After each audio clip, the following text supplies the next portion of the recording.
భారత అభిమానులు రాత్రి మాత్రం ఆదివారం దేశవ్యాప్తంగా ఉన్నటువంటి వాళ్ళందరూ రాత్రి 7 గంటల నుండి టీవీ తెరల ముందు నుంచున్నారు, కూర్చున్నారు. కావాల్సినటువంటిది తిండి, తాగడానికి కావాల్సినవి ఏర్పాటు చేసుకుంటూ పార్టీ లెక్కన కూర్చున్న వాళ్ళు ఉన్నారు. అందరి ఆశల్ని నిరాశ చేసినటువంటి పరిస్థితి మొట్టమొదట ప్రత్యర్థి బ్యాటింగ్ సందర్భంలోనే జరిగింది.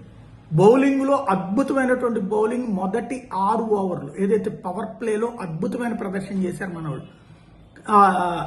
అయితే వరుసగా 3 వికెట్లు తీసి సంతోషం మీద ఉంటాయి. ఆ తర్వాత బాదుడుతో పూర్తి స్థాయి పవర్ఫుల్ బల ప్రదర్శన చేసింది సౌత్ ఆఫ్రికా. మన దగ్గర టాప్ హిట్టర్లు ఉన్నారు. అభిషేక్ శర్మ మళ్ళీ అందుకుంటాడు, ఊపందుకుంటాడు అంటే ఆ తర్వాత బ్యాటింగ్ లో మళ్లీ బోల్తా కొట్టాడు. నాదైనటువంటి స్టైలే ఆడాలనుకుంటూ ఆట అవసరమైన సందర్భంలోనన్నా నిలబడాలన్నటువంటి క్లారిటీ లేకుండా దెబ్బతిన్నాడు. అటు సూర్యకుమార్ యాదవ్ ప్రయత్నించి దెబ్బతిన్నాడు.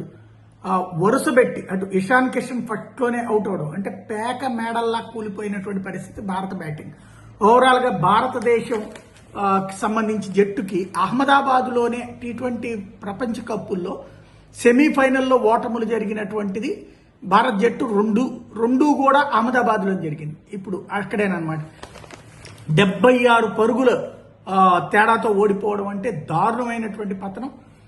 T20 ప్రపంచ కప్ చరిత్రలో ఇదొక దారుణమైనటువంటి ఆవేదన కలిగించేటటువంటి ప్రతి ఒక్క అభిమానిని నిన్న ఆవేదనకు గురి చేసిందంటే అతిశయోక్తం కాదు.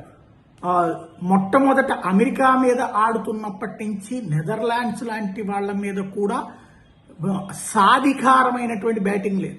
మనం బ్యాటింగ్ పరంగా దెబ్బతింటున్నది ఏంటంటే ఎవరో ఒకళ్ళో ఇద్దరు ఆడుతున్నారు. గతంలో సచిన్ టెండూల్కర్ మీద డిపెండ్ అయినట్టు అలాగే ధోని తరహాలో ఆల్రౌండ్ ప్రతిభ అంటే బౌలర్లు, బ్యాట్స్మెన్, ఫీల్డర్లు, వ్యూహం అట్లా ఒక పకడ్బందీ ప్లానింగ్ లేకపోవటం, వ్యక్తుల మీద డిపెండ్ అవుతున్నటువంటి పరిస్థితి. ఒక దాంట్లో ఇషాన్ కిషన్ కొట్టాడు, ఇంకో దాంట్లో ఇంకోటి కొట్టాడు అన్నటువంటి కాన్సెప్టే నడుస్తుంది.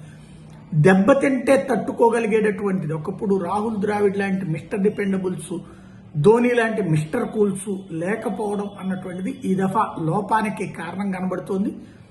చిన్న జట్ల మీద కూడా బలమైనటువంటి పోటీ లేకపోవడం అన్న దగ్గరే ఒక సందేహం. జాగ్రత్తగా సమీక్షించుకోవాలి. ఇప్పుడు ఎదురైనటువంటి ఓటమి అయితే ప్రతి ఒక్క క్రికెట్ అభిమానిని నిరాశపరిచింది. అదే సమయంలో క్రీడా స్ఫూర్తితో మనమేం మన క్రీడాకారులను నిందించాం. వ్యూహం మార్చుకోవాల్సిన అవసరం ఉంది.